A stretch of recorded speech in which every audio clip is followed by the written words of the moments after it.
Mi hija dijo, «Hueles demasiado mal para asistir a mi boda, mamá», temiendo que la avergonzara.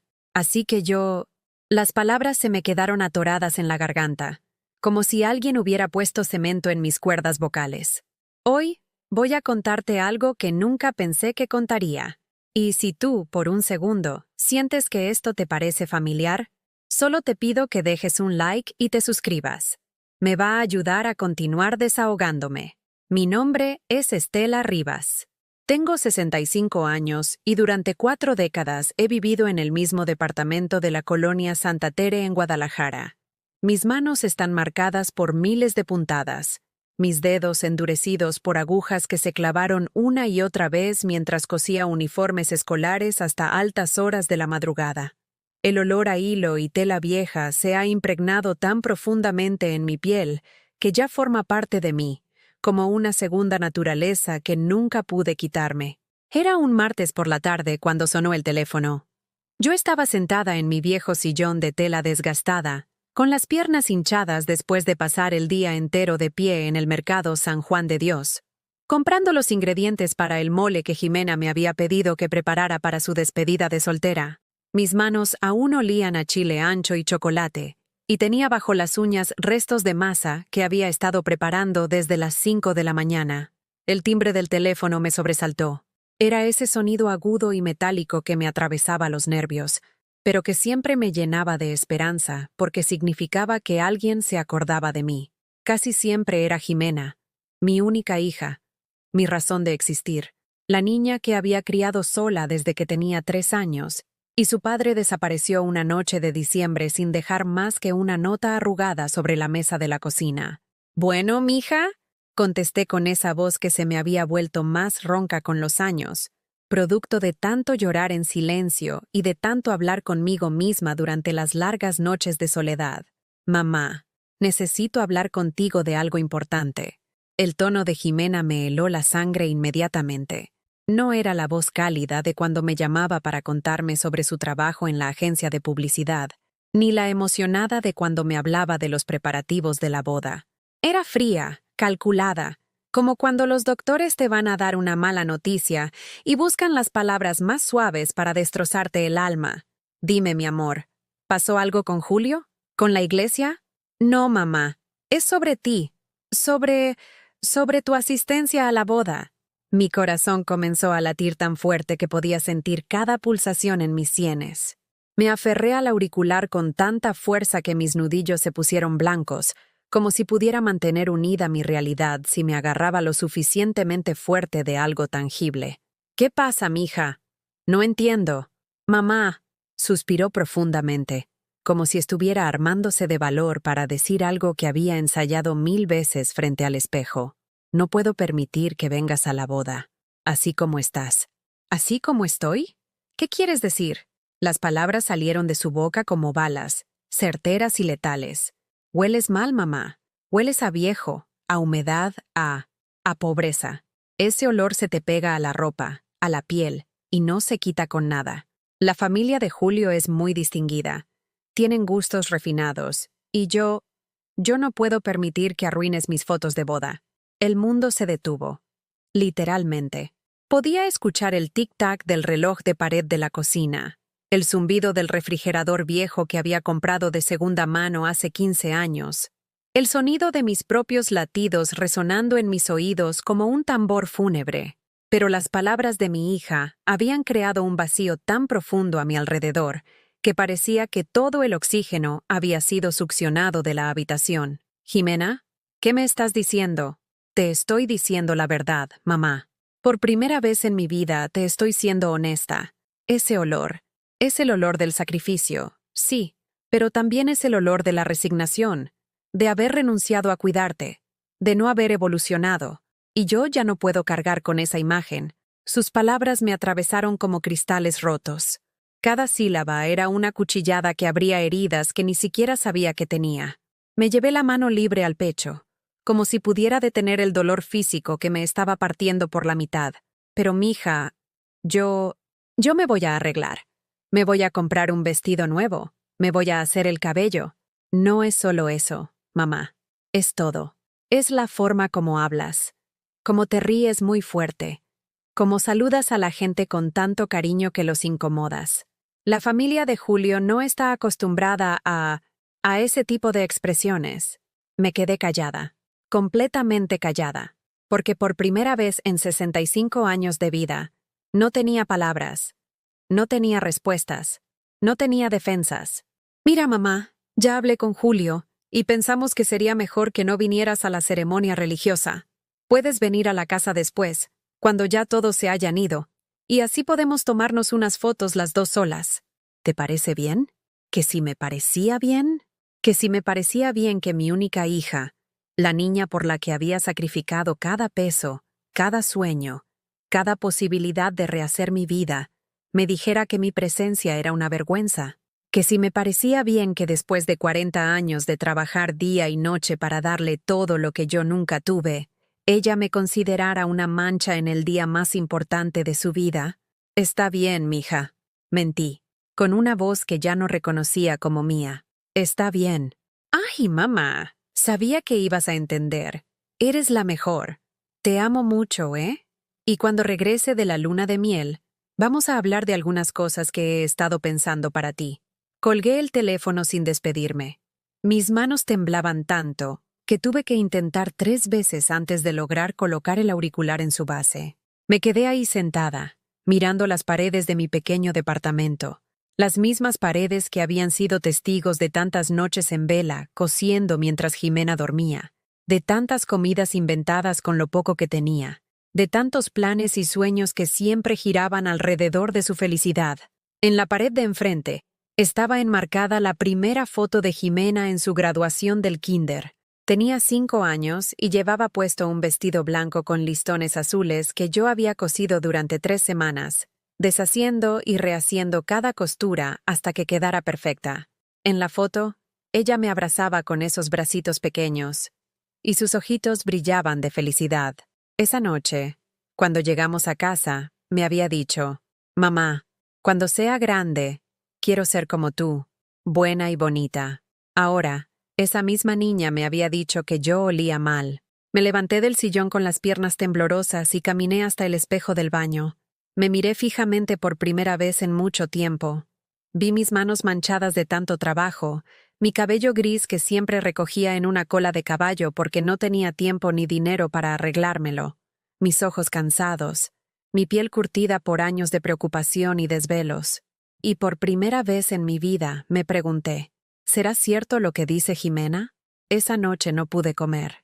Me quedé despierta hasta el amanecer, repasando cada momento de los últimos 30 años, buscando pistas de cuándo había empezado a perder a mi hija, cuándo me había convertido en una vergüenza en lugar de ser su orgullo. Los recuerdos empezaron a llegar como una avalancha imparable, cada uno más doloroso que el anterior, como si mi mente hubiera decidido torturarme con la evidencia de mi propia ingenuidad. Porque lo cierto es que las señales habían estado ahí durante años, pero yo había preferido ignorarlas, justificarlas, convertirlas en algo diferente a lo que realmente eran. Me acordé de cuando Jimena tenía 8 años y se enfermó de neumonía. Era diciembre. Hacía un frío que se metía hasta los huesos, y yo no tenía dinero para pagar el médico particular. La llevé al Seguro Social, donde esperamos 6 horas en esas sillas de plástico duro, ella temblando de fiebre entre mis brazos mientras yo le cantaba bajito las canciones de cuna que le gustaban cuando era bebé.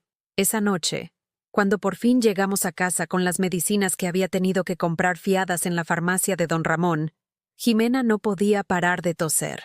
Me quedé despierta toda la noche a su lado, poniéndole trapos húmedos en la frente, dándole cucharadas de té de bugambilia que había preparado con las flores que corté del patio de la vecina, contándole cuentos inventados para que se durmiera. Al tercer día, cuando la fiebre por fin cedió, ella me abrazó y me dijo: «Mamá, tú me curaste. Tú eres mi doctora». Y yo sentí que todo el cansancio, todo el miedo, toda la desesperación de esos días valían la pena. Durante 10 años trabajé doble turno cosiendo para pagarle clases de inglés en el Instituto Anglo, porque ella quería estudiar mercadotecnia, y yo sabía que sin idiomas no iba a conseguir un buen trabajo. Cada sábado por la mañana, la llevaba en el camión hasta la zona rosa. cargando mi máquina de coser portátil para aprovechar las 2 horas que duraba su clase y trabajar en el pequeño cuarto que me prestaba doña Carmen, la portera del edificio. Jimena salía de sus clases emocionada, contándome las palabras nuevas que había aprendido, y yo fingía entender cuando las repetía con esa pronunciación perfecta que a mí se me hacía imposible. "Someday, Mom, we're going to travel together", me decía con una sonrisa que me derretía el corazón, y yo le respondía que sí, que algún día íbamos a conocer esos lugares de las revistas que ella recortaba y pegaba en su cuarto. Para su quinceañera, trabajé durante 8 meses sin descanso. Acepté todos los pedidos que llegaron, por difíciles que fueran. Cosí vestidos de novia para señoras que ganaban en un mes lo que yo no veía en un año. Uniformes para escuelas privadas cuyos niños nunca tendrían que preocuparse por el dinero. Disfraces elaborados para obras de teatro de colegios donde las madres competían por ver quién tenía el hijo mejor vestido. Mis dedos sangraban de tanto coser con cuentas y lentejuelas. Desarrollé una joroba en la espalda de estar encorvada sobre la máquina durante 18 horas diarias. Pero logré ahorrar lo suficiente para rentarle el salón del Hotel Morales, para comprarle un vestido rosa que brillaba como si estuviera hecho de estrellas, para contratar a los Bukis de Guadalajara para que tocaran en su fiesta. Esa noche, cuando bailamos el vals y todos los invitados nos aplaudieron, Jimena me susurró al oído: "Mamá, gracias por hacer que me sienta como una princesa". Y yo pensé que todo el dolor de espalda, todas las noches sin dormir, toda la sangre que había quedado en mis dedos, habían valido la pena. Pero después de la preparatoria, cuando entró a estudiar la carrera, las cosas empezaron a cambiar sutilmente. Jimena comenzó a corregir mi forma de hablar. "No se dice Naiden, mamá. Se dice nadie. No es dijistes, es dijiste. No hables tan fuerte cuando estemos en público. La gente nos mira". Al principio pensé que era bueno que me corrigiera, que estaba ayudándome a mejorar, a ser una persona más educada, pero había algo en su tono, una especie de vergüenza disimulada, que me hacía sentir pequeñita cada vez que lo hacía. Cuando consiguió su primer trabajo en la agencia de publicidad, empezó a llegar a casa con historias de sus compañeros, de las fiestas a las que iba, de los restaurantes donde comían, pero ya no me invitaba a conocer a sus amigos como antes. Y cuando yo le preguntaba si podía conocerlos, siempre tenía una excusa: que estaban muy ocupados, que era una reunión de trabajo, que no era el momento apropiado.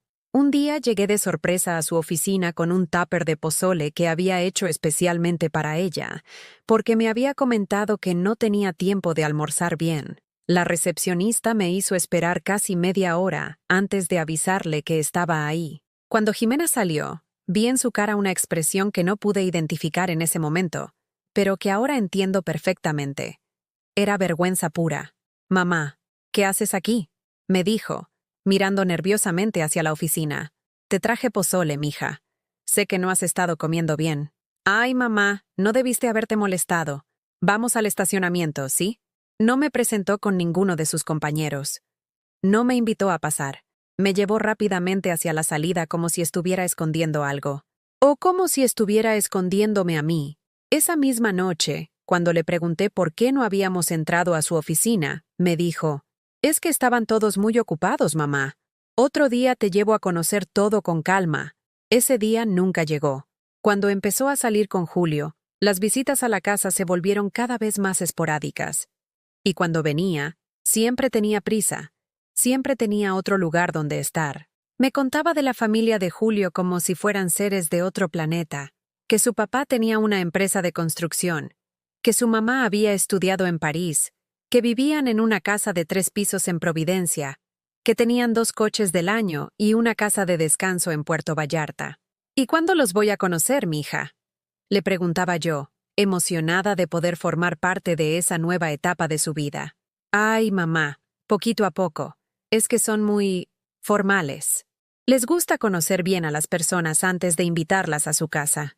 Pasaron meses, y esa invitación nunca llegó. Jimena se comprometió.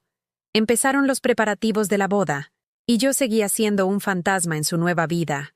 La única que preparaba comida para sus reuniones de planeación, la que lavaba y planchaba su ropa para sus citas importantes, la que le prestaba dinero cuando se le acababa la quincena, pero que nunca era lo suficientemente buena para ser presentada como su madre.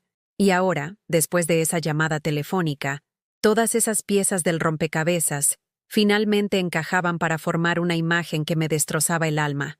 Mi hija se avergonzaba de mí desde hacía años, y yo había sido demasiado ciega, demasiado ingenua, demasiado enamorada del amor maternal para darme cuenta. Los días que siguieron a esa conversación telefónica se convirtieron en una tortura silenciosa. Cada mañana me despertaba con la esperanza de que todo hubiera sido una pesadilla. Pero la realidad me golpeaba como una bofetada fría cuando recordaba las palabras exactas de Jimena. «Hueles mal, mamá». Me levanté el miércoles siguiente decidida a enfrentar la verdad. Fui al espejo del baño y me olí a mí misma de una manera que nunca antes había hecho. Olí mi cabello, mi piel, mis manos. Olí la ropa que llevaba puesta, esa blusa de algodón que había comprado hace 3 años en el tianguis de Tonalá. Olí todo lo que Jimena pudiera haber olido cuando me abrazaba. Y sí, había un olor que se había vuelto tan parte de mí que ya no lo notaba. Era el olor del trabajo constante, de las manos que nunca descansaban, del detergente barato que compraba en bolsa para ahorrar unos pesos, de la humedad que se filtraba por las paredes del departamento durante la época de lluvias. Era el olor de una mujer que había dejado de cuidarse para cuidar a otros. Esa tarde tomé el camión hasta el centro y gasté los últimos 300 pesos que tenía ahorrados en comprar un champú caro, un desodorante de marca, una crema corporal que olía a vainilla. Me bañé durante 1 hora, me tallé con un zacate hasta que la piel me quedó roja, me lavé el cabello 3 veces. Me puse ropa que casi no usaba. Me eché perfume en el cuello y en las muñecas. Cuando terminé, me miré al espejo y por un momento pensé que tal vez sí podía cambiar, que tal vez sí podía convertirme en la madre que Jimena necesitaba para no sentirse avergonzada. Tomé el teléfono y la llamé. «Bueno, Jimena, soy yo, tu mamá». «Ay, hola, mamá. ¿Qué pasó?» «Estoy súper ocupada con lo de las flores para la iglesia. Mija, me arreglé. Me bañé con productos nuevos. Me puse ropa limpia. ¿Crees que ahora sí pueda ir a la boda?» Hubo un silencio largo. Tan largo que por un momento pensé que se había cortado la llamada. «Mamá, no es solo el olor. Te lo dije. Es todo. Es tu forma de hablar, de comportarte, de ser. La familia de Julio no va a entender tu personalidad. Son personas muy educadas». La palabra educada me pegó como una cachetada, porque lo que ella realmente me estaba diciendo era que yo no era educada, que 40 años de trabajo honesto, de criar a mi hija con valores, de ser una mujer decente, no me habían hecho educada a los ojos de la gente importante. Pero mija, yo puedo aprender, puedo cambiar mi forma de hablar, puedo... Mamá, por favor no me hagas esto más difícil de lo que ya es. Ya tomé la decisión. Es lo mejor para todos. Colgó sin despedirse. Me quedé ahí parada, todavía oliendo a vainilla, todavía sintiéndome limpia por fuera pero completamente destruida por dentro. Y fue en ese momento cuando me di cuenta de algo que me dejó helada. Si yo cambiaba todo lo que ella quería que cambiara, ¿qué iba a quedar de Estela Rivas? Los días antes de la boda fueron los más solitarios de mi vida. Jimena no volvió a llamar. No vino a visitarme. No me pidió que le preparara nada más para sus eventos. Era como si hubiera decidido que yo simplemente no existía hasta después de su luna de miel. El sábado antes de la boda, mientras caminaba por el mercado San Juan de Dios comprando verduras para mi cena solitaria, me encontré con doña Esperanza, una vecina que vivía en el mismo edificio desde hacía 20 años. Ella había visto crecer a Jimena. La había cuidado algunas tardes cuando yo tenía que trabajar hasta muy tarde. «Estelita, ¿cómo estás, mija? ¿Ya tienes todo listo para la boda de Jimena?» La pregunta me atravesó como un cuchillo. Doña Esperanza esperaba que yo estuviera emocionada, nerviosa, feliz. Esperaba que le contara sobre mi vestido, sobre mis planes para el gran día, sobre la alegría de ver a mi única hija casarse. Pues... sí, ya está todo listo. ¿Y qué te vas a poner? Seguro ya tienes un vestido precioso escogido. Mentí. Le dije que tenía un vestido azul marino muy elegante, que me iba a hacer un peinado especial, que estaba muy emocionada. Ella sonrió y me abrazó. Y en ese abrazo sentí todo el cariño que mi propia hija ya no era capaz de darme. ¡Ay, qué bonito! Va a ser un día hermosísimo. Jimena debe estar feliz de tenerte ahí a su lado. Sí, pensé, tan feliz que me pidió que no fuera. Esa noche, sola en mi departamento, hice algo que no había hecho en años. Me serví una copa de vino. Era un vino barato que había comprado para cocinar, pero lo serví en mi única copa de cristal, una que me había regalado mi mamá antes de morir, y que solo usaba en ocasiones muy especiales. Me senté en mi sillón desgastado, con la copa en la mano, y traté de recordar cuándo había sido la última vez que Jimena me había dicho que me amaba, y realmente lo había sentido. No cuando lo decía de rutina al colgar el teléfono, sino cuando lo había dicho con esa mirada de niña pequeña que me derretía el corazón. No pude recordar cuándo había sido. El domingo por la mañana, el día de la boda, me desperté con la decisión tomada. Me iba a quedar en casa, como me había pedido Jimena. No iba a avergonzarla con mi presencia, pero tampoco iba a quedarme ahí sintiéndome miserable. Me vestí con mi mejor ropa, me maquillé como había aprendido viendo videos en YouTube, y me fui a misa a la parroquia de San José, no porque fuera muy religiosa, sino porque necesitaba estar rodeada de gente que no me conociera, que no supiera que esa mañana mi hija se estaba casando sin mí. Durante la misa, cuando el padre habló sobre el amor incondicional y el perdón, las lágrimas empezaron a rodar por mis mejillas sin que pudiera controlarlas. Una señora mayor que estaba sentada a mi lado me pasó un pañuelo de tela bordado y me sonrió con esa compasión que solo las mujeres que han sufrido pueden reconocer en otras. Después de misa, caminé por las calles del centro sin rumbo fijo. Veía a las familias caminando juntas, a las madres con sus hijos, a las abuelas cargando a sus nietos, y sentía un vacío en el pecho que me dolía físicamente. Pasé frente a una fotografía en un aparador que mostraba a una familia feliz. Papá, mamá, hijos, todos sonriendo para la cámara, y pensé en todas las fotos familiares de las que yo iba a estar ausente a partir de ese día. Las fotos de la boda, las fotos de los aniversarios, las fotos con los nietos que tal vez tendría Jimena algún día. Regresé a mi casa cuando el sol ya se estaba ocultando. Sabía que a esa hora la ceremonia ya había terminado, que Jimena ya era la señora de apellido diferente al mío, que había comenzado oficialmente una nueva vida, de la cual yo había sido excluida. Me senté en mi sillón y esperé. Esperé a que sonara el teléfono, a que Jimena me llamara para contarme cómo había estado todo, para disculparse por haberme hecho daño, para decirme que me extrañó en el momento más importante de su vida. El teléfono nunca sonó. Esa noche, mientras me desvestía para irme a la cama, encontré en el bolsillo de mi falda el pañuelo que me había dado la señora en la iglesia. Era de algodón blanco con florecitas bordadas en hilo azul, el tipo de trabajo manual que reconocía porque yo misma había hecho miles de bordados similares durante mi vida.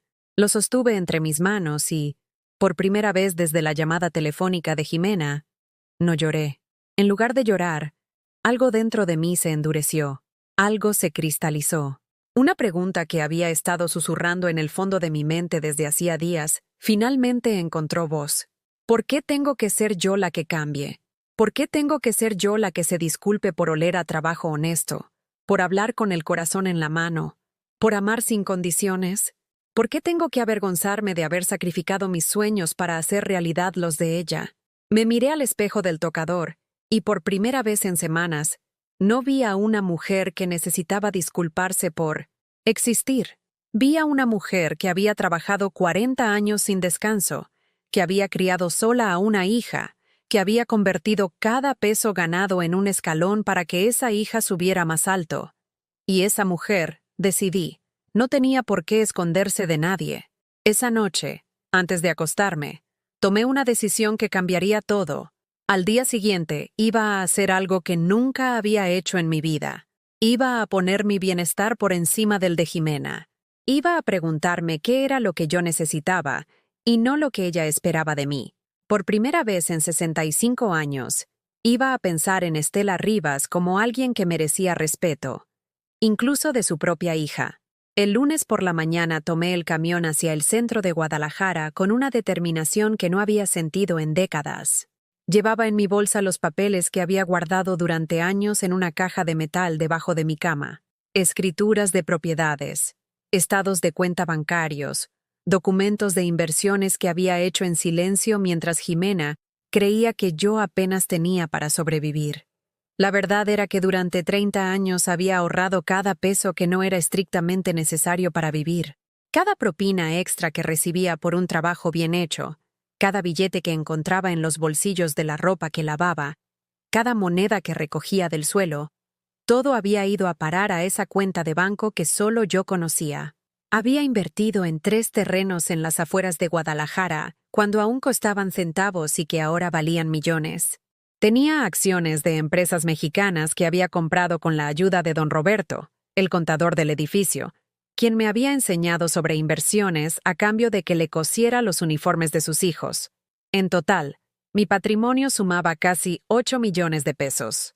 Todo ahorrado, peso a peso, sacrificio tras sacrificio, pensando siempre en el futuro de Jimena, en su casa, en sus hijos, en su seguridad cuando yo ya no estuviera. Llegué al despacho del licenciado Mendoza, el notario que había manejado la compra de mis terrenos. Era un hombre mayor, de bigote gris y lentes gruesos, que siempre me había tratado con respeto, a pesar de mi apariencia humilde. «Buenos días, señora Rivas. ¿En qué puedo ayudarla hoy?» «Licenciado, necesito cambiar mi testamento». «¿Cambiar? ¿Hay algún nuevo beneficiario que quiera incluir?» «No. Quiero quitar al único que tenía». El licenciado se quitó los lentes y me miró fijamente. Había redactado mi testamento 5 años atrás, cuando Jimena cumplió 25 y yo quise asegurarme de que si algo me pasaba, ella tendría todo lo necesario para vivir sin preocupaciones. «Señora Rivas, ¿está segura? Su hija Jimena es su única heredera. Si la retira, ¿a quién quiere dejar sus bienes? A la Fundación Mujeres con Dignidad, esa que ayuda a madres solteras abandonadas por sus familias». «Entiendo. ¿Puedo preguntarle qué la llevó a tomar esta decisión?» Le conté todo, desde la llamada telefónica hasta el día de la boda solitaria. El licenciado me escuchó sin interrumpir, moviendo la cabeza de vez en cuando como si hubiera escuchado historias similares antes. «¿Quiere dejar alguna explicación por escrito? ¿Una carta para su hija?» «Sí, pero no solo por escrito. Quiero grabar un video también». 2 días después, Jimena regresó de su luna de miel en Cancún. La escuché llegar porque las paredes del edificio eran delgadas y ella estaba hablando por teléfono en el pasillo, contándole a alguien sobre los hoteles de lujo donde había estado, la comida exquisita que había probado, los tours privados que había tomado. No subió a visitarme, ni ese día, ni el siguiente, ni el que siguió después. El viernes por la tarde, una semana después de su regreso, finalmente sonó el teléfono. «¿Mamá? Soy yo». «Hola, Jimena. ¿Cómo estuvieron las vacaciones?»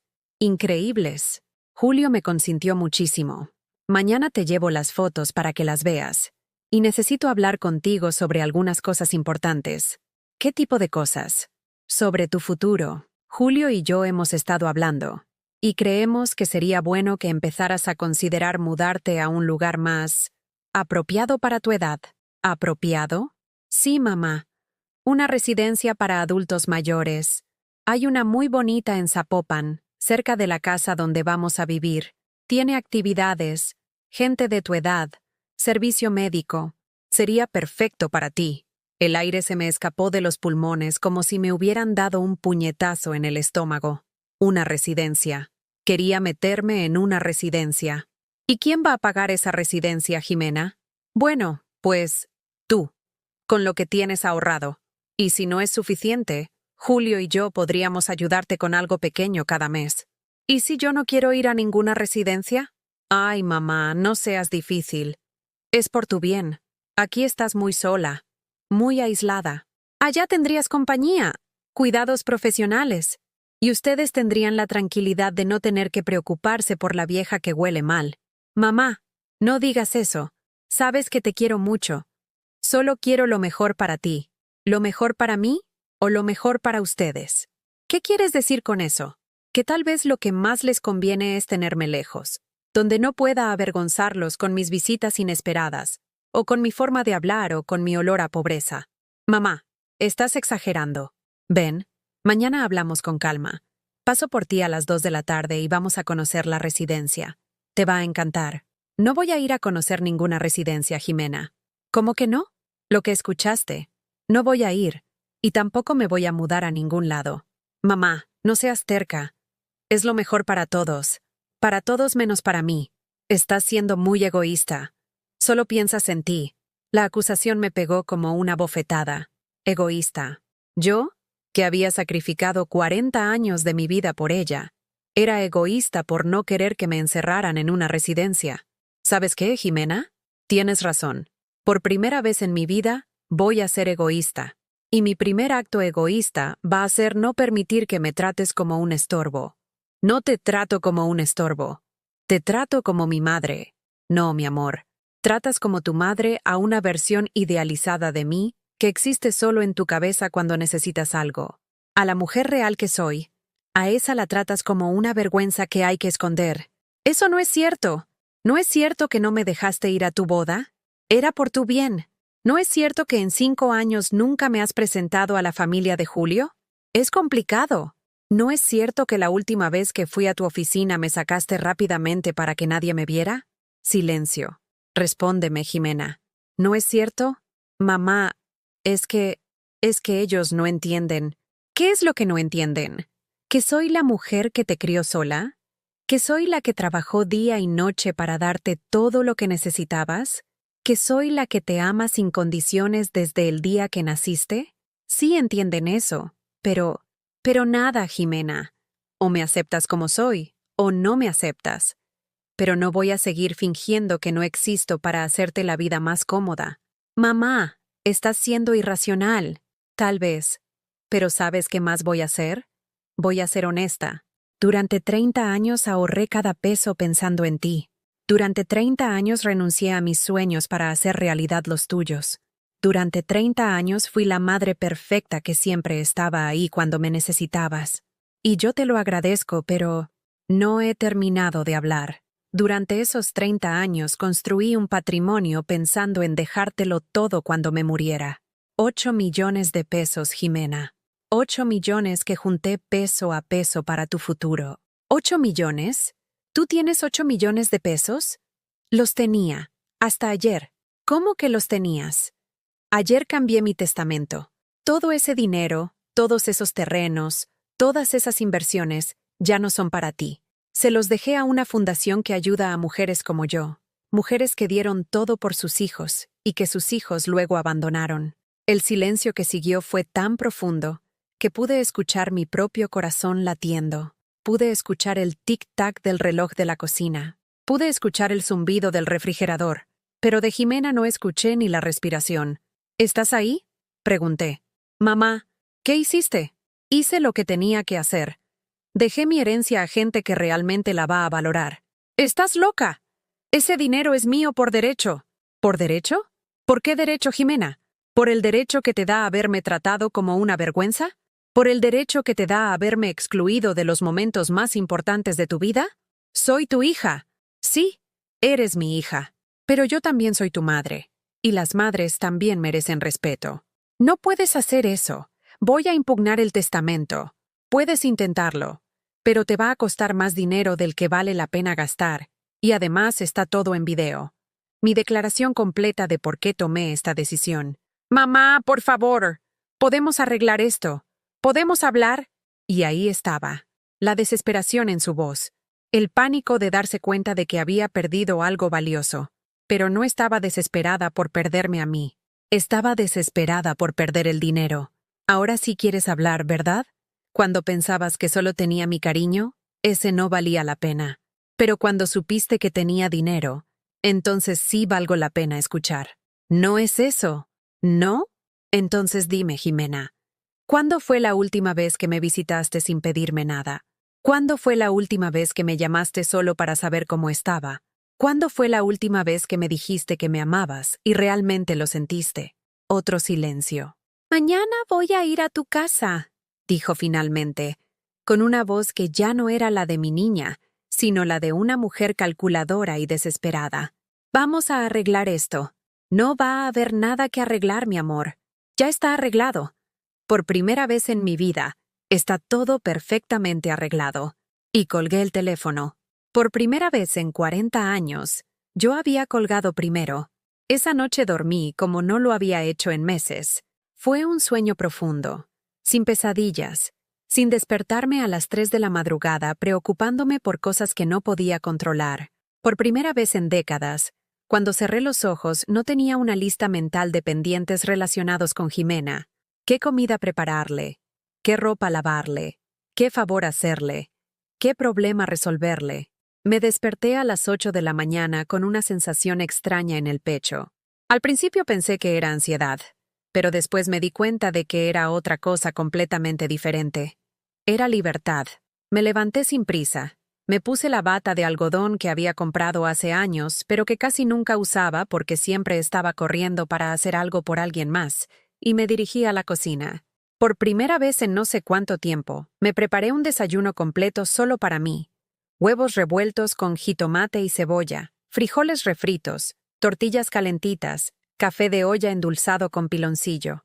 Me senté a la mesa de la cocina y comí despacio, saboreando cada bocado, sin la prisa de quien tiene que terminar rápido para ponerse a trabajar en algo para otra persona. El sabor de la comida me supo diferente, más rico, como si durante años hubiera estado comiendo sin realmente probar lo que tenía en la boca. Mientras desayunaba, miré por la ventana de la cocina hacia el pequeño patio interior del edificio.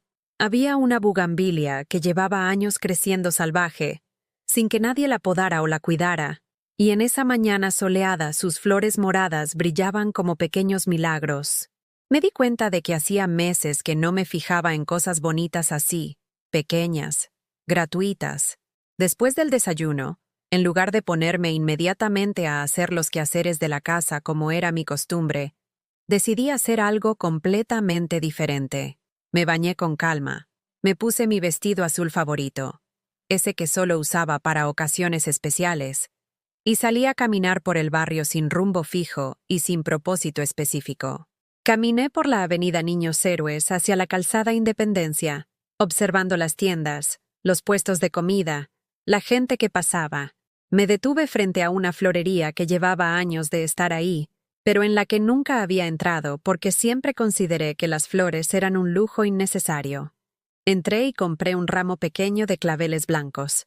No para nadie en especial, solo para mí, para mi casa, porque me gustaron y porque por primera vez en años podía hacer algo solo porque se me antojaba.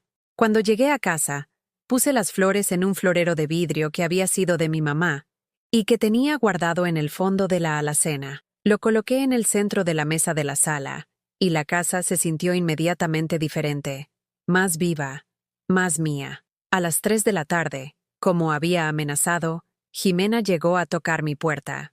Escuché sus pasos subiendo la escalera. Escuché su voz hablando por teléfono con alguien, probablemente con Julio, diciéndole que iba a arreglar el asunto conmigo. Su tono era el de alguien que tiene un problema molesto que resolver, no el de una hija que viene a reconciliarse con su madre.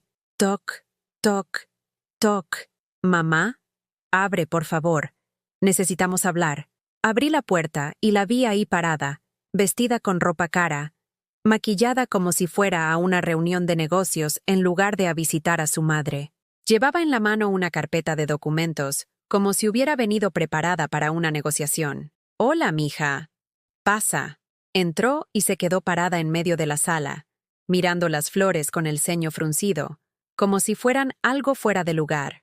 «¿Flores? ¿Desde cuándo compras flores?» «Desde hoy». «Mamá, no tenemos tiempo para estas cosas. Vengo a hablar de algo muy serio contigo». Se sentó en el sillón como si fuera la dueña del lugar. Abrió su carpeta y sacó unos papeles impresos. Investigué sobre el tema del testamento. Aquí dice que si puedo probar que tomaste la decisión bajo estrés emocional o manipulación de terceros, puedo impugnarlo. Y también dice que los hijos tienen derecho a la legítima, especialmente cuando son únicos herederos. La miré con una mezcla de tristeza y admiración. tristeza porque mi propia hija me estaba hablando como si fuera su enemiga, admiración porque había puesto más empeño en investigar cómo quitarme mi dinero del que había puesto en los últimos 5 años para mantener una relación conmigo. ¿Terminaste?, le pregunté. No, mamá. También traje información sobre residencias. Mira, esta se ve muy bonita, tiene jardines, actividades. Jimena, párate. ¿Qué? Que te pares. Te voy a decir algo y quiero que me mires a los ojos cuando lo haga. Se levantó del sillón con esa expresión de impaciencia que había adoptado conmigo en los últimos años, como si todo lo que yo tuviera que decir fuera una pérdida de tiempo. Ayer cambié mi testamento y no me voy a echar para atrás.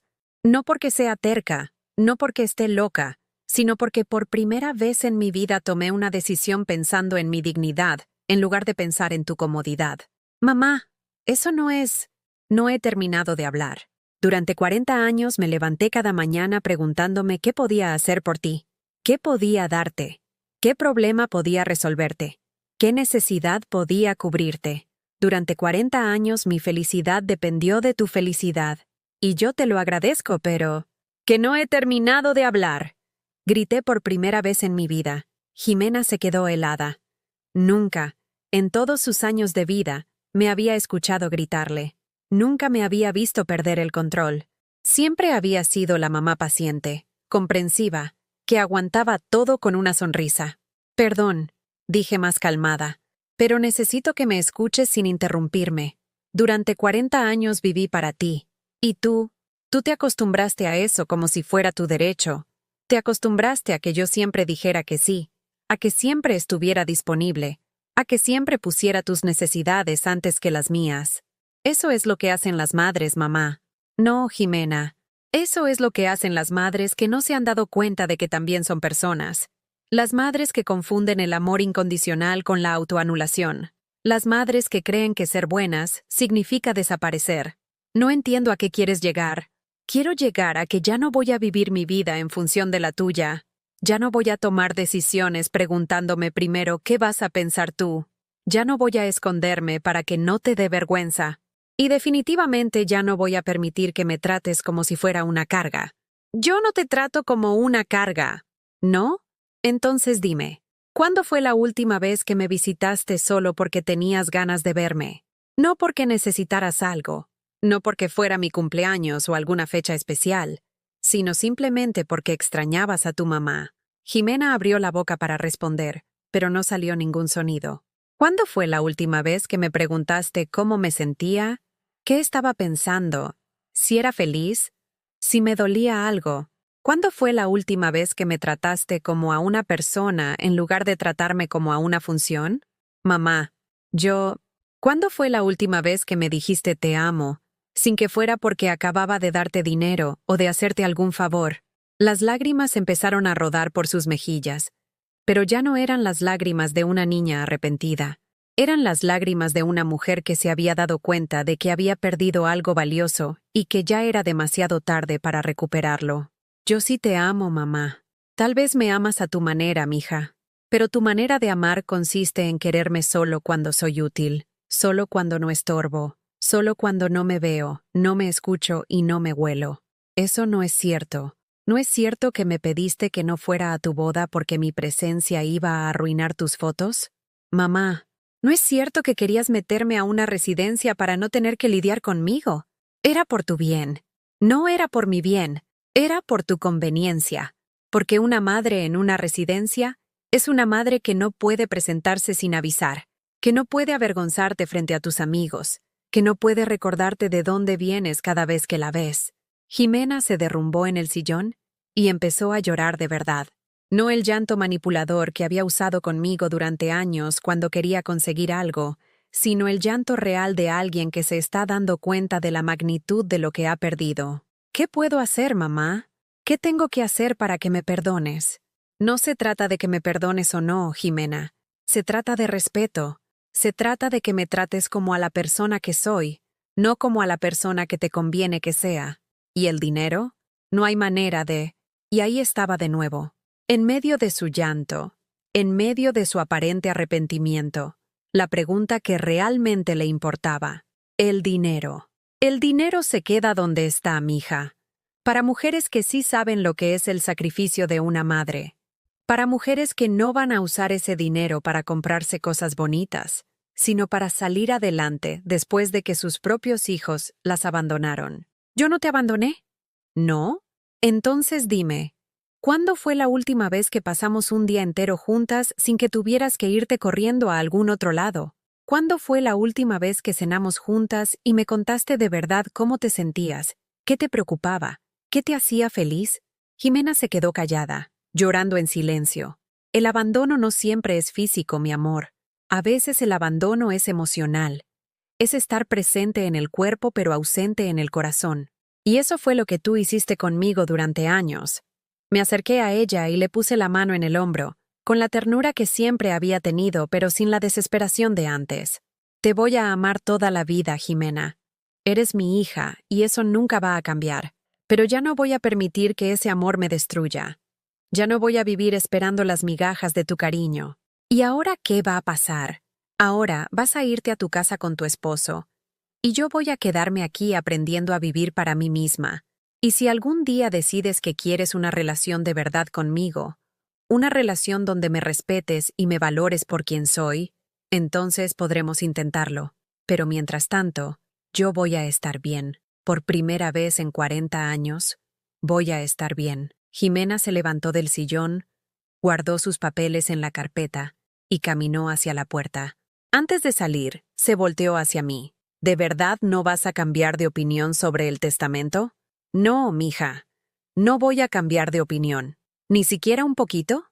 ¿Ni siquiera el 10%? Y en esa pregunta escuché todo lo que necesitaba escuchar. Hasta el final, hasta el último momento, su preocupación era el dinero. No yo, el dinero. Ni un peso, Jimena. Ni un peso. Se fue sin despedirse, y yo cerré la puerta con la sensación de que algo había terminado para siempre, pero también de que algo nuevo estaba comenzando. Durante las siguientes 2 semanas no supe nada de Jimena. El teléfono no sonó ni una sola vez, y por primera vez en años, ese silencio no me desesperó. Era un silencio diferente al que había vivido antes, cuando esperaba con ansiedad sus llamadas. Este era un silencio elegido, un silencio que me pertenecía. Usé esos días para hacer cosas que llevaba décadas postergando. Limpié mi closet y saqué toda la ropa que ya no me gustaba o que había guardado por si acaso. Doné 5 bolsas de ropa al albergue San Vicente de Paúl, y me quedé solo con las piezas que realmente me hacían sentir bien cuando me las ponía. Reorganicé mi casa pensando en mi comodidad, no en cómo se vería cuando Jimena viniera a visitarme. Moví los muebles. Cambié las cortinas por unas más alegres que había comprado años atrás, pero nunca había tenido el valor de poner, y saqué los libros que tenía guardados en cajas para ponerlos en repisas, donde pudiera verlos y alcanzarlos fácilmente.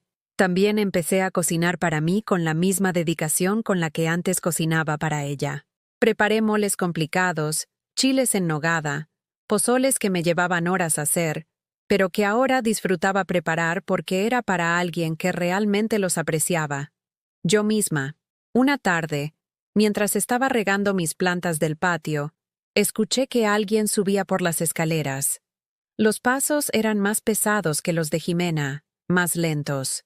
Cuando abrí la puerta, me encontré con Julio parado en mi rellano, con una expresión incómoda y las manos en los bolsillos. «Buenas tardes, señora Estela. ¿Podemos hablar?» «Por supuesto, Julio. Pasa». Era la primera vez que el esposo de mi hija ponía un pie en mi casa. Durante todo su noviazgo, durante todos los preparativos de la boda, nunca había venido a conocer dónde vivía su suegra. Me di cuenta de que estaba mirando el departamento con curiosidad, como si fuera la primera vez que veía cómo vivía la gente de clase trabajadora. «¿Quieres un café? ¿Agua fresca?» «Un café estaría bien. Gracias». Mientras preparaba el café, pude sentir que me observaba. Cuando regresé con las tazas, él estaba mirando las fotos de Jimena que tenía sobre la mesa. Todas las fotos de su infancia y juventud que había guardado durante años. «Señora Estela, vengo a hablar con usted porque creo que esto se salió de control». «¿Qué cosa se salió de control?» «Lo del testamento, lo de la pelea entre ustedes. Jimena está muy mal, no ha podido dormir bien, no come». ¿Y vienes a pedirme que cambie mi decisión por eso? No exactamente. Vengo porque creo que usted tiene razón. Me quedé callada, esperando que continuara. Llevo 3 años conociendo a Jimena, y durante todo ese tiempo nunca me había dado cuenta de cómo la trataba a usted. Yo pensaba que era normal que las familias fueran distantes. Mi familia también lo es, pero después de lo que pasó hace 2 semanas, empecé a ver las cosas diferentes. ¿Qué tipo de cosas? Como que en toda la casa no hay ni una sola foto suya. Como que cuando hablamos de planes para el futuro, usted nunca aparece en la conversación. Como que Jimena nunca habla de usted, a menos que necesite algo. Julio tomó un sorbo de café y suspiró profundamente. Yo perdí a mi madre cuando tenía 15 años. Cáncer de mama. Durante años fantaseé con todas las conversaciones que hubiéramos podido tener, todos los momentos que hubiéramos podido compartir. Y ahora veo que Jimena tiene la oportunidad de tener esa relación con usted, pero la está desperdiciando porque se avergüenza. ¿Te dijo eso? No con esas palabras. Pero ayer estábamos viendo las fotos de la boda en la computadora, y yo le pregunté por qué usted no había ido. Me dijo que había estado enferma, pero cuando le pregunté de qué, no supo qué responder. Ahí me di cuenta de que me había mentido. ¿Y qué hiciste? Le dije la verdad. Que una mujer que había trabajado toda su vida para darle todo a su hija merecía estar en la primera fila de su boda, no importa cómo se vistiera, o cómo oliera, o cómo hablara. Le dije que si yo tuviera la oportunidad de que mi madre estuviera en mi boda, no me importaría que llegara en pijama. Por primera vez en semanas, sentí que alguien me entendía realmente. ¿Y qué te respondió? Se puso a llorar, pero no era un llanto de arrepentimiento, señora Estela. Era un llanto de coraje. Como si yo fuera el malo por hacerla sentir culpable. Julio, te voy a decir algo, y no lo tomes como una crítica hacia ti. Jimena no va a cambiar porque tú se lo pidas. No va a cambiar porque se sienta culpable. Si es que llega a cambiar, tiene que ser porque ella misma se dé cuenta de lo que perdió. Lo sé. Por eso no vengo a pedirle que regrese el dinero a su nombre. Vengo a pedirle algo diferente. ¿Qué? Que me deje intentar ser el yerno que usted se merecía tener. La petición me tomó completamente desprevenida. No entiendo. Me gustaría visitarla, conocerla de verdad, que me cuente historias de cuando Jimena era pequeña, que me enseñe a cocinar esas comidas deliciosas que ella siempre alaba, pero que nunca me ha preparado. Me gustaría que tuviéramos la relación que deberíamos haber tenido desde hace 3 años. ¿Y Jimena qué opina de eso? Jimena no sabe que estoy aquí, y probablemente se va a enojar cuando se entere. Pero yo decidí que esto no es solo entre ustedes dos. Yo también perdí algo en toda esta situación. ¿Qué perdiste tú? Perdí la oportunidad de conocer a la mujer que crió a la persona que amo. Perdí la oportunidad de tener una suegra de verdad, no solo de nombre. Perdí la oportunidad de ser parte de una familia real. Me quedé callada durante un largo rato, procesando lo que acababa de escuchar. Este hombre, que había sido prácticamente un extraño para mí durante años, estaba ofreciéndome algo que mi propia hija no había sido capaz de darme: respeto genuino. ¿Sabes por qué Jimena nunca te preparó las comidas que alaba? No, porque nunca aprendió a cocinarlas. Durante todos los años que vivió conmigo, yo le hacía toda la comida. Ella nunca se interesó en aprender porque sabía que yo siempre iba a estar ahí para alimentarla. Cuando se mudó sola, empezó a vivir de comida rápida y restaurantes. ¿En serio? Te lo voy a demostrar. Llámala ahorita y pregúntale cómo se hace el mole poblano que tanto le gusta. Julio sacó su teléfono y marcó el número de Jimena. Puso el altavoz para que yo pudiera escuchar. Hola, amor. ¿Dónde estás? Aquí en casa. Oye, tengo antojo de mole poblano. ¿Me podrías enseñar a hacerlo? ¿Mole? Ay, no sé. Está muy complicado. Mejor vamos a un restaurante, ¿no? Pero siempre dices que el de tu mamá es el mejor del mundo. Sí, pero ella tiene sus secretos y nunca me los quiso enseñar. Julio me miró con los ojos muy abiertos. Yo negué con la cabeza. Bueno, no importa. Nos vemos en la noche. ¿Dónde estás, por cierto? En el trabajo. Tengo junta. Colgó y se quedó mirándome. Ella nunca le pidió que le enseñara, ¿verdad? Jamás. Ni mole, ni nada. Pero ahora culpa a la secretiva de su mamá por no saber cocinar. Dios mío. Así ha sido toda la vida, Julio. Ella construye una versión de la realidad que la hace verse mejor, y con el tiempo se convence de que esa versión es la verdadera. ¿Usted cree que todavía hay esperanza de que cambie? No lo sé, mijo. Lo que sí sé es que ya no es mi responsabilidad hacer que cambie. Ya no es mi trabajo cargar con el peso de arreglar lo que está roto en mi relación con ella. ¿Y conmigo? ¿Usted estaría dispuesta a darme la oportunidad de conocerla? ¿De verdad quieres eso? ¿Aunque signifique problemas con tu esposa? Señora Estela, yo me casé pensando que iba a ganar una familia. Hasta ahora solo gané una esposa. Me gustaría intentar ganar una madre también. Por primera vez en meses, sonreí de verdad. Está bien, mijo. Pero con una condición. ¿Cuál? Que no lo hagas para arreglar las cosas entre Jimena y yo. Que lo hagas porque realmente quieres hacerlo. Trato hecho. ¿Te quedas a cenar? Te voy a enseñar a hacer mole poblano de verdad. Me encantaría. Esa noche, mientras le enseñaba a Julio a tostar los chiles y a moler las especias, me di cuenta de algo que me llenó de una extraña paz. A veces las familias no son las que nacen contigo, sino las que eliges construir, y a veces, para ganar una familia real, primero tienes que tener el valor de perder la que solo existe de nombre. Cuando Julio se fue esa noche, llevándose un Tupperware lleno de mole y una sonrisa de satisfacción, yo me senté en mi sala reorganizada, rodeada de mis libros y mis flores, y pensé que tal vez, después de todo, la vida todavía me tenía algunas sorpresas buenas guardadas. 2 días después, Jimena llamó furiosa. ¿Qué le hiciste a mi esposo? ¿Qué quieres decir? Vino a casa con mole, diciendo que tú se lo habías enseñado a hacer. Y cuando le pregunté por qué había ido a verte, me dijo que porque quería conocer a su suegra de verdad. ¿Y eso te molesta? Por supuesto que me molesta. Estás tratando de voltear a mi esposo en mi contra. No, Jimena. Tu esposo simplemente decidió que quería una relación conmigo, algo que tú nunca quisiste. Él es mi esposo, y yo soy tu madre, pero eso nunca te importó cuando decidiste excluirme de tu vida. Esto es ridículo. Lo ridículo es que te dé más coraje que tu esposo me quiera conocer, que el hecho de que tú me hayas tratado mal durante años. No te he tratado mal. Claro que no, mija. Claro que no. Y por segunda vez en mi vida, le colgué el teléfono a mi hija. Pero esta vez, en lugar de sentirme triste, me sentí liberada, porque finalmente había entendido que no puedes obligar a nadie a amarte, pero tampoco tienes que permitir que nadie te trate mal, y que a veces, la mayor muestra de amor propio es alejarte de las personas que no saben valorarte, aunque esas personas sean tu propia familia. 3 meses después de mi última conversación con Jimena, mi vida había cambiado de maneras que nunca hubiera imaginado. No eran cambios dramáticos o espectaculares, sino transformaciones silenciosas que me llenaban de una paz profunda que no había sentido en décadas. Cada martes por la mañana, Julio venía a desayunar conmigo. Era nuestro ritual. Llegaba puntual a las 9, con pan dulce de la panadería La Esperanza y café de grano que molíamos juntos en el molcajete de mi abuela.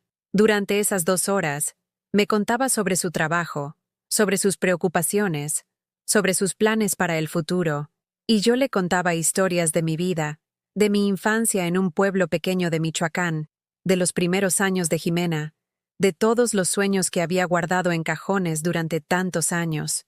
¿Sabe qué me dijo Jimena ayer? Me preguntó un martes mientras untaba mantequilla en su concha. ¿Qué te dijo? Que usted la está manipulando a través de mí. Que todo esto es una estrategia para hacerme sentir lástima por usted y voltearme en su contra. Me quedé callada, esperando que continuara. Le dije que estaba loca, que usted nunca me ha pedido nada, nunca me ha hablado mal de ella, nunca me ha puesto en una posición incómoda, que simplemente me hace sentir como si tuviera una familia de verdad. ¿Y qué te respondió? Se puso a llorar y me dijo que ya no sabe cómo competir con usted por mi atención. La palabra competir me pegó como una bofetada. Jimena veía el cariño como una competencia de suma cero, donde si alguien más recibía amor, automáticamente a ella le tocaba menos. ¿Sabes qué le puedes decir la próxima vez que te diga eso? ¿Qué? Que no tiene que competir conmigo. Que yo no quiero quitarle nada a ella. Que simplemente quiero ser tratada con respeto. y que si ella no está dispuesta a dármelo, hay otras personas que sí están dispuestas. Julio asintió y tomó un sorbo de café. ¿No la extraña? Era una pregunta que me había hecho a mí misma muchas noches, mientras estaba acostada mirando el techo antes de dormir. Extraño a la niña que fue. Extraño a la Jimena de 5 años que me abrazaba cuando tenía pesadillas. Extraño a la adolescente que me pedía consejos sobre los muchachos que le gustaban. Pero a la mujer en que se convirtió... No, mijo. A esa no la extraño. ¿Cree que puede cambiar? Puede. Pero tendría que querer hacerlo. Y hasta ahora todo lo que he visto de ella es que quiere que yo regrese a ser la madre invisible que era antes. La que daba todo y no pedía nada a cambio. Después de que Julio se iba, yo me dedicaba al proyecto que había empezado a desarrollar desde que cambié mi testamento. Había contactado a la Fundación Mujeres con Dignidad para conocer más sobre su trabajo y había decidido involucrarme activamente en lugar de simplemente dejarles el dinero cuando me muriera. Los miércoles por la tarde iba a su oficina en la colonia americana a dar talleres de costura a mujeres que habían pasado por situaciones similares a la mía. Mujeres que habían sacrificado sus vidas por familias que las habían abandonado o despreciado. Mujeres que habían perdido su identidad en el proceso de ser madres, esposas, cuidadoras. Al principio pensé que iba a ser depresivo escuchar tantas historias de dolor, pero resultó ser todo lo contrario.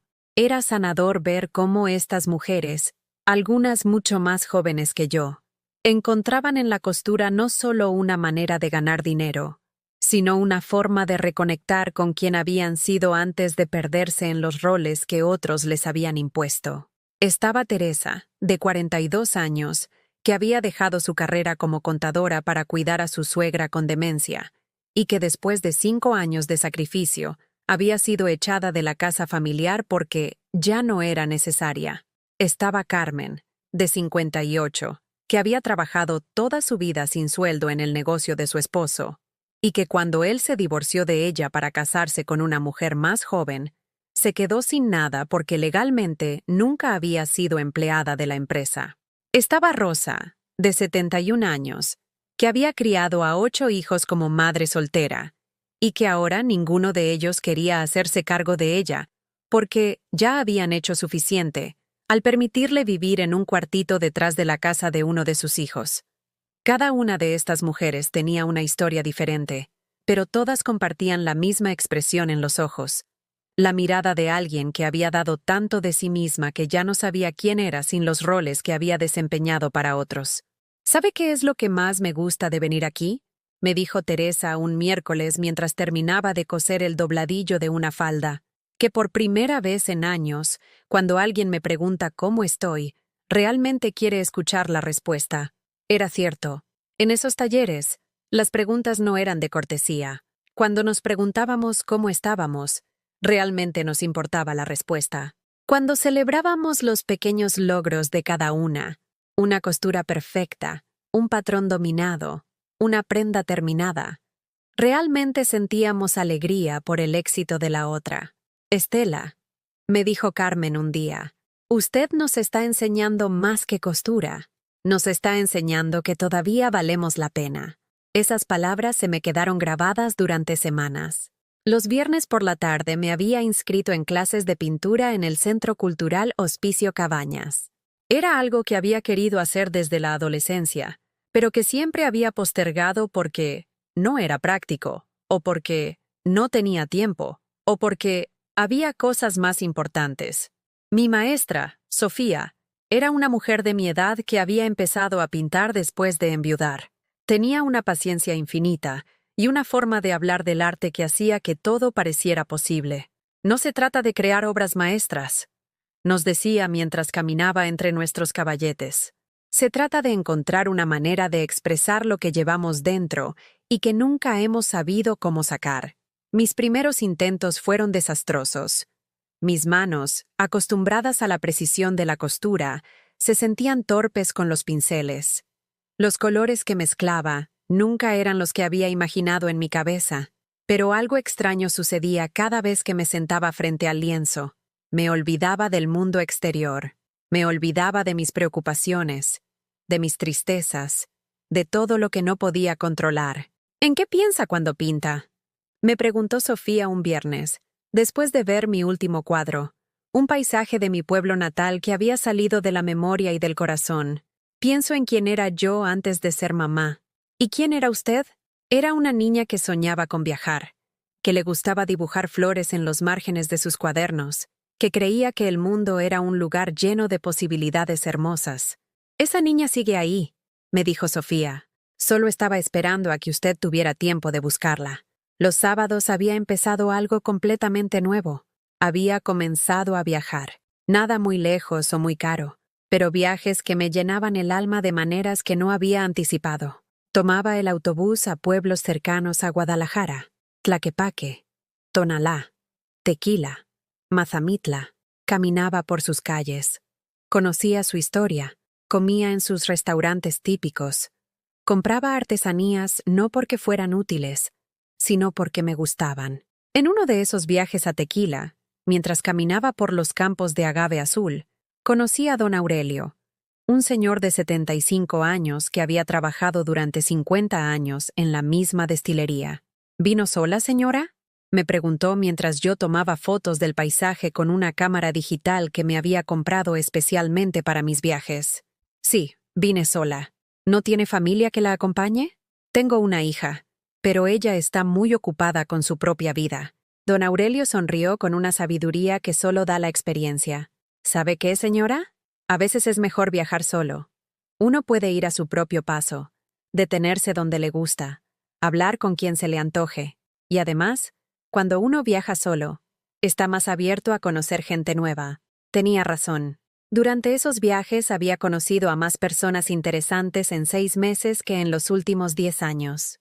Artesanos que me contaban la historia detrás de sus creaciones, cocineras que me compartían recetas familiares, músicos que me platicaban sobre las canciones tradicionales de sus pueblos. ¿Y su hija no se preocupa de que ande sola por ahí? No sabe que viajo, le dije. Y al decirlo, me di cuenta de lo liberador que era tener aspectos de mi vida que le pertenecían solo a mí. Mejor así, me dijo don Aurelio. Los hijos se preocupan mucho cuando los padres empezamos a vivir nuestra propia vida, como si fuera peligroso que seamos felices. Sus palabras me resonaron durante todo el viaje de regreso a Guadalajara. Los domingos por la mañana iba a misa, no tanto por religiosidad como por el ritual de estar rodeada de comunidad. Después de misa, me quedaba a tomar café con otras señoras en el salón parroquial, y habíamos formado una especie de grupo informal de apoyo. Estaba doña Luz, que había criado a 5 hijos, y que ahora los veía solo en Navidad, porque están muy ocupados con sus propias familias.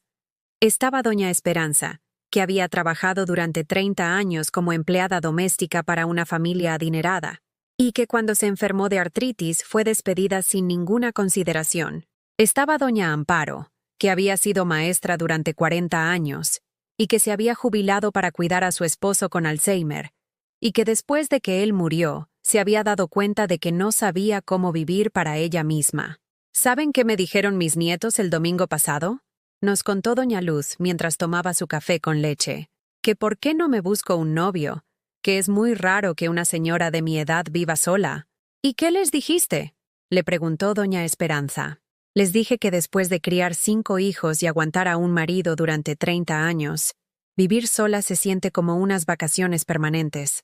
Todas nos reímos. Pero había una verdad profunda en sus palabras. Es curioso, dije yo, cómo la gente asume que una mujer sola tiene que estar triste o incompleta, como si no pudiéramos ser felices por nosotras mismas. Es que nos enseñaron que nuestro valor dependía de cuánto necesitaban de nosotros, agregó doña Amparo. Pero nadie nos enseñó qué hacer cuando ya no nos necesitan. Pues yo creo que lo estamos aprendiendo ahora, dijo doña Esperanza, y nunca es tarde para aprender. Una tarde de domingo, después de una de esas conversaciones, regresé a mi casa con una sensación de plenitud que hacía mucho tiempo no sentía. Mi departamento me recibió con el olor de las flores frescas que había comprado el día anterior, con la luz dorada del atardecer entrando por las ventanas que había limpiado esa mañana, con el silencio pacífico de un espacio que era completamente mío. Me serví una copa de vino tinto, Había descubierto que me gustaba el vino y había empezado a comprar botellas buenas, no solo para cocinar. Y me senté en mi sillón favorito, con uno de los libros que había empezado a leer desde que tenía tiempo para mí. Mientras leía, pensé en la mujer que había sido 6 meses atrás. Una mujer que vivía esperando llamadas telefónicas, que medía su valor por cuánto podía dar a otros, que se había vuelto invisible para sí misma. Y pensé en la mujer que era ahora. Una mujer que tenía amigos nuevos, proyectos propios, rutinas que la llenaban de energía en lugar de agotarla. No era que ya no amara a Jimena. La seguía amando, pero era un amor diferente. Un amor que ya no me dolía, que ya no me exigía sacrificarme para demostrarse. Un amor que podía existir a la distancia, sin necesidad de ser correspondido para ser válido. Por primera vez en mi vida, me gustaba la mujer que veía en el espejo. Un año después de aquella llamada telefónica que cambió mi vida para siempre, estaba sentada en la terraza de un pequeño café en San Miguel de Allende, viendo el atardecer pintarse de naranja y rosa sobre las cúpulas de la parroquia. Había llegado esa mañana en autobús, con una maleta pequeña y una cámara fotográfica, para pasar un fin de semana largo explorando los museos y galerías del pueblo.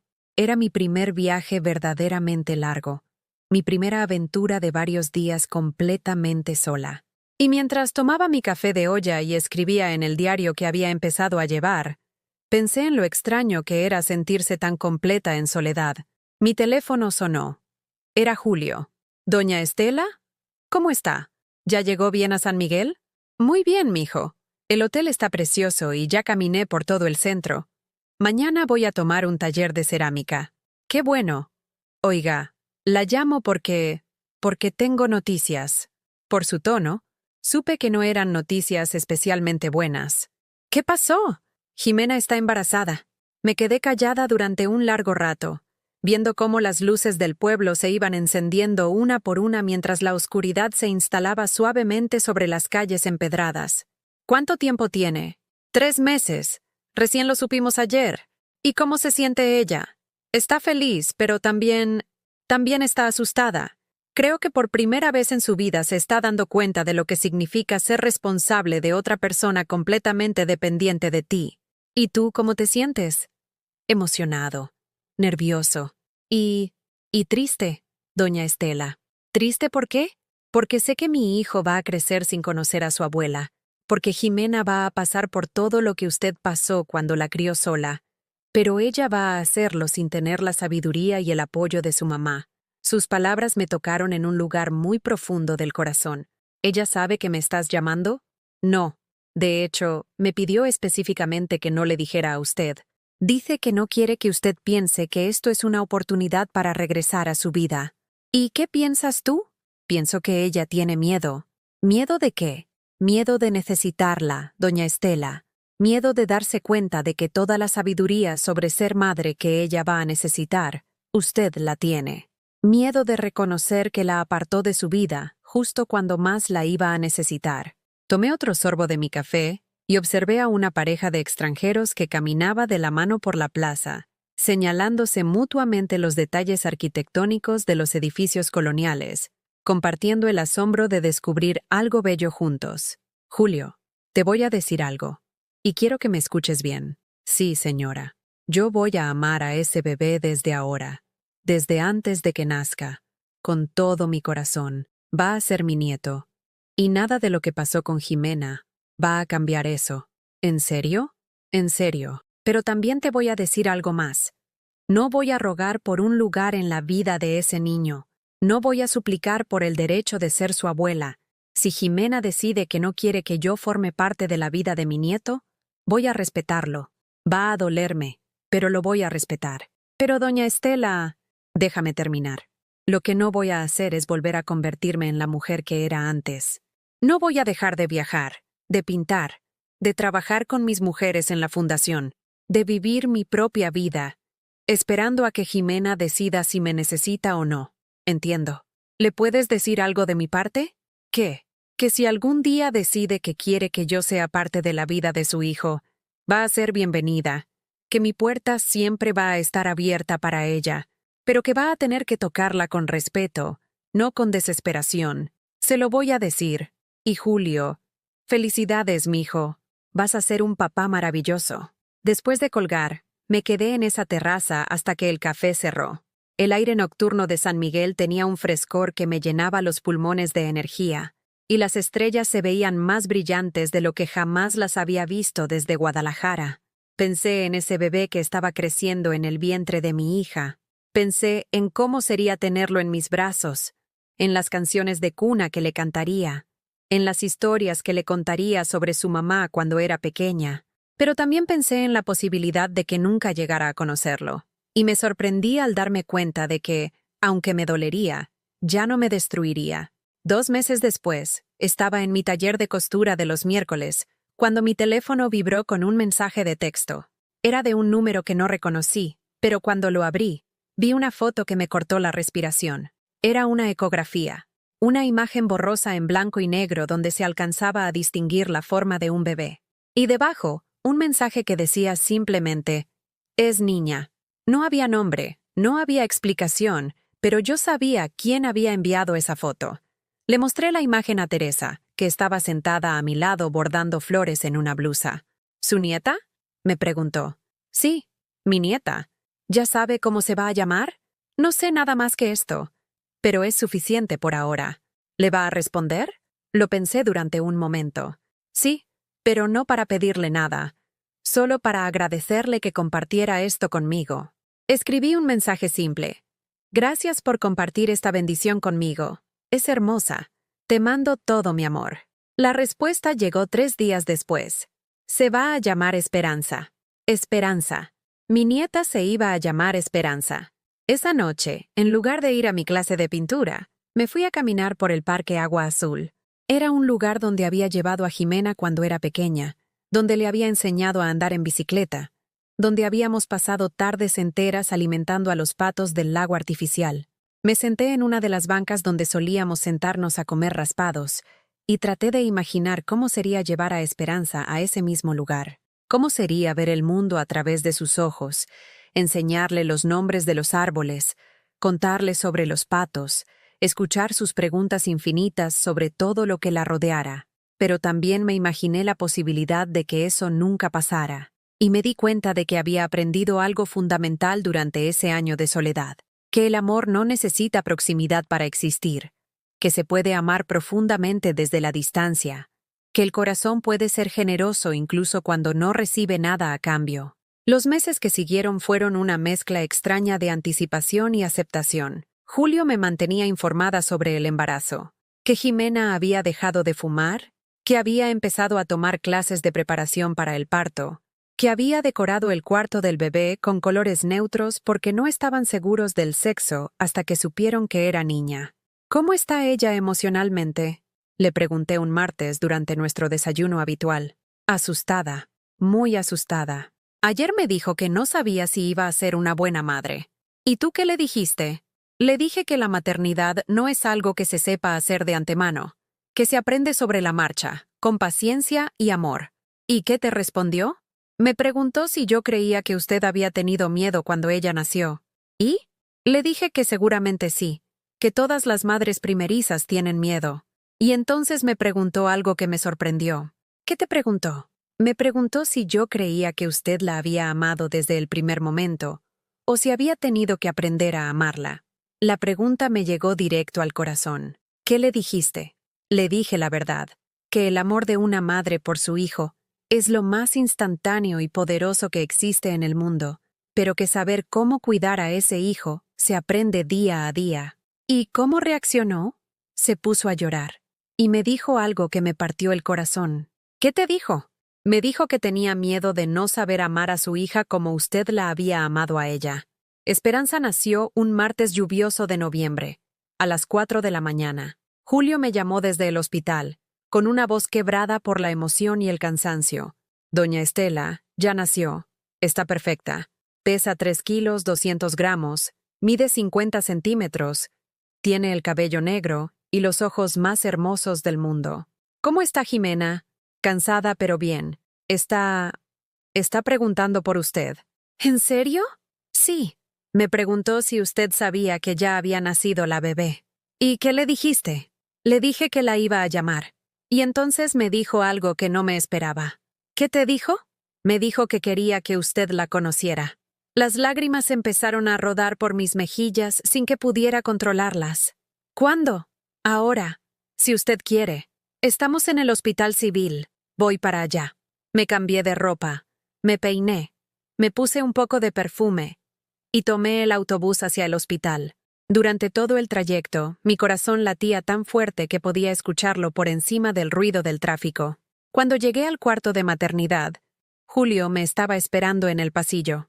¿Está despierta? Sí. Y está nerviosa. Muy nerviosa. ¿Cómo quiere que haga esto, mijo? Solo... sea usted misma, doña Estela. Sea la abuela que esa niña necesita. Entramos al cuarto. Jimena estaba recostada en la cama del hospital, con el cabello recogido en una cola de caballo desordenada y la cara hinchada del cansancio del parto. Pero en sus brazos tenía a la criatura más hermosa que había visto en mi vida. Esperanza dormía envuelta en una mantita rosada, con sus manitas diminutas asomándose por los extremos, con esa expresión de paz absoluta que solo tienen los bebés recién nacidos. «Hola, mija», le dije a Jimena. «Hola, mamá», me respondió. Y en esas dos palabras escuché algo que no había escuchado en años. Respeto genuino. ¿Puedo cargarla? Claro. Jimena me extendió a Esperanza con cuidado, y cuando mi nieta quedó en mis brazos, el mundo se detuvo completamente. Era perfecta. Absolutamente perfecta. Tenía los deditos de las manos completamente formados, las uñitas translúcidas, las pestañas largas que proyectaban sombras diminutas sobre sus mejillas. Es hermosa, mija. Es perfecta. Se parece a ti cuando sonríe, me dijo Jimena. ¿Ya sonríe? Sí. Cuando está dormidita, a veces hace gestos que me recuerdan exactamente a ti. Nos quedamos en silencio durante un rato. Las 3 generaciones de mujeres Rivas en ese cuarto pequeño de hospital, rodeadas por el milagro de la vida que continuaba. «Mamá», me dijo Jimena finalmente, «necesito pedirte perdón. No necesitas pedirme nada, mi amor. Sí necesito. Durante estos meses, desde que supe que estaba embarazada, no he podido dejar de pensar en todo lo que tú hiciste por mí cuando yo era bebé, en lo sola que debiste haberte sentido, en lo asustada que debiste haber estado, en lo difícil que debe haber sido criarnos sin ayuda de nadie. Fue difícil, pero también fue lo más hermoso que me había pasado en la vida. Y yo te pagué tratándote como si fueras una vergüenza. Ya no importa, mija. Sí importa. Importa porque quiero que mi hija crezca conociendo a la mujer más fuerte y más generosa que conozco. Quiero que crezca sabiendo que su abuela es una mujer extraordinaria, no una mujer de la que hay que avergonzarse. ¿En serio piensas eso? En serio lo pienso. Y quiero pedirte algo más. ¿Qué? Quiero que me enseñes a ser madre como tú fuiste madre conmigo. ¿Estás segura? Completamente segura. Quiero que me enseñes a hacer mole poblano, a coser la ropa de Esperanza, a cantarle las canciones de cuna que me cantabas a mí. Quiero que me enseñes a ser fuerte cuando las cosas se pongan difíciles y a amar sin condiciones incluso cuando duela. Por primera vez en más de un año, abracé a mi hija, y por primera vez en muchos años, ese abrazo se sintió real. ¿Sabes qué me enseñó este año sin ti, mija? ¿Qué? Me enseñó que el amor verdadero no desaparece, pero que tampoco tiene que destruirte. Me enseñó que se puede amar profundamente y vivir feliz al mismo tiempo. Me enseñó que merezco respeto, incluso de las personas que más amo. ¿Me vas a dar otra oportunidad? Te voy a dar todas las oportunidades que necesites, pero con una condición. ¿Cuál? Que sea una oportunidad real, que no sea porque necesitas algo de mí, sino porque realmente quieres que forme parte de su vida. La quiero, mamá. Realmente la quiero. 2 años después, estoy sentada en el jardín de la casa nueva que Jimena y Julio compraron, viendo a Esperanza dar sus primeros pasos entre las flores que planté el mes pasado. Mi nieta tiene 2 años y medio, y es exactamente tan curiosa, inteligente y cariñosa como supe que sería desde el momento en que la tuve en mis brazos. Jimena nunca volvió a ser la hija que había sido durante su infancia, pero se convirtió en algo mejor. Se convirtió en una mujer que aprendió a valorar lo que tenía antes de perderlo para siempre. Seguimos teniendo diferencias, Ella sigue siendo más formal de lo que me gustaría. Y yo sigo siendo más expresiva de lo que a ella le resulta cómodo a veces. Pero hemos aprendido a respetarnos mutuamente, a celebrar nuestras diferencias en lugar de criticarlas. Mis martes con Julio se convirtieron en martes familiares, donde los 4 desayunamos juntos. Mis miércoles en la fundación ahora incluyen a Esperanza, que juega con retazos de tela mientras yo doy mis talleres. Mis viernes de pintura se han vuelto tardes de arte para toda la familia, donde incluso Esperanza tiene su pequeño caballete y sus pinturas lavables. Sigo viajando, pero ahora a veces voy acompañada de mi nieta, enseñándole el mundo que yo descubrí cuando aprendí a vivir para mí misma. La semana pasada fuimos juntas a Tlaquepaque, donde le compré su primera muñeca de cerámica y le enseñé a regatear con los artesanos en el mercado. ¿Sabes cuál ha sido el regalo más grande que me ha dado la vida? Le pregunté ayer a Jimena mientras veíamos a Esperanza jugar en el columpio que le instalamos bajo el árbol de guayabas. ¿Cuál? Haberme perdido para poder encontrarme. ¿A qué te refieres? Me refiero a que durante 40 años creí que mi trabajo en la vida era desaparecer para que otros pudieran brillar. Creí que ser buena madre significaba no existir como persona. Y cuando tú me rechazaste, me obligaste a descubrir quién era yo cuando no estaba siendo la madre de alguien más. ¿Y quién eres? Soy una mujer fuerte, independiente, creativa, generosa. Soy una mujer que merece amor y respeto. Soy una mujer que puede estar sola sin estar triste, que puede dar amor sin esperarlo a cambio, que puede perdonar sin olvidar las lecciones que le enseñaron las heridas. Te admiro, mamá, y yo te amo, mija. Pero ya no es un amor que me asusta perder, es un amor que me llena sin vaciarme. Esa noche, mientras me preparaba para irme a mi casa, porque, aunque nuestra relación se había reparado, yo había mantenido mi independencia y mi propio espacio, Esperanza corrió hacia mí con sus bracitos abiertos. «Abuela Estela, ¿ya te vas?» «Ya me voy, mi amor. Pero mañana nos vemos otra vez. ¿Me puedes contar un cuento antes de irte?» «¿Cuál cuento quieres que te cuente?» «El cuento de la abuela valiente». Era un cuento que había inventado para ella, sobre una abuela que aprendió a volar cuando pensó que ya era demasiado tarde para aprender cosas nuevas. Mientras le contaba la historia, con Esperanza acurrucada en mis piernas y Jimena sentada a nuestro lado escuchando con atención, me di cuenta de que había aprendido la lección más importante de mi vida, que nunca es tarde para rescatarse a una misma, que el amor verdadero incluye amor propio, y que a veces, para salvar una relación, primero tienes que estar dispuesta a perderla.